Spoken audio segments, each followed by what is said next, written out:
My fellow Americans, we are in a time of crisis.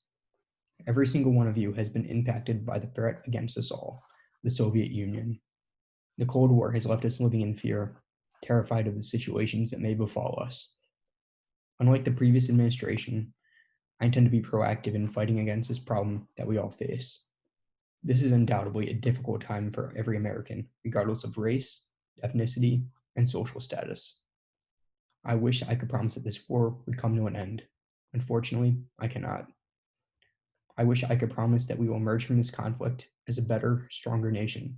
Once again, I unfortunately cannot. Regardless of the situations I am presented in office, I know that I will defend and support the liberty of all Americans, strive for world peace, and support the impoverished of the country and the world as a whole. The Soviet Union's threat against us infringes upon one of our basic rights as Americans, our liberty. The threat of communism spreading is a dreadful situation that I intend to make every effort to avoid from happening.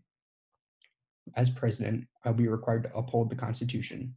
The Cold War transgresses the Constitution. The current administration has failed to take significant action to stop the impending threat upon us. The situation is a sword of Damocles hanging over the head of every American. I intend to take noteworthy action to put a stop to the threat of communism and nuclear war. Every American deserves a president that will protect them and their best interests, and I'm utterly convinced that the Republican nominee is unfit to do that. The Republican nominee runs based off the quiet and complacent style of the previous administration that has allowed us to fall behind the Soviet Union both economically and militarily. This, I believe, is unacceptable. The previous administration failed the country and didn't take the appropriate actions to combat the threat against us all. These actions are intolerable, and the country will not be able to free itself from the grips of the Soviet Union with these undesirable tactics. Aside from the Cold War, I believe that many Americans will agree that poverty remains a major issue in our country. Currently, one in every 5 Americans are living below the poverty line. This turns out to be approximately 39 million Americans. This is an incredibly large issue in our country, which the Eisenhower administration failed to address. Once again, the quiet and complacent style of the previous administration hurt every American. If I'm elected president, I intend to pass significant legislation to decrease the number of Americans below the poverty line.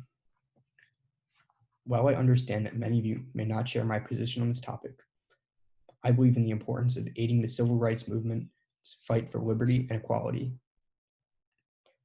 I promise to support the liberty of all Americans if I'm elected, and I intend to follow through with that promise.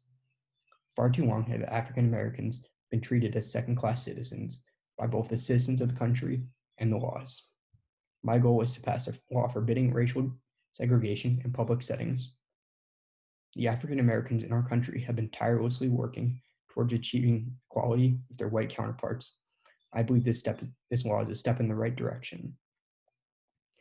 These are the values and promises that I intend to run off of.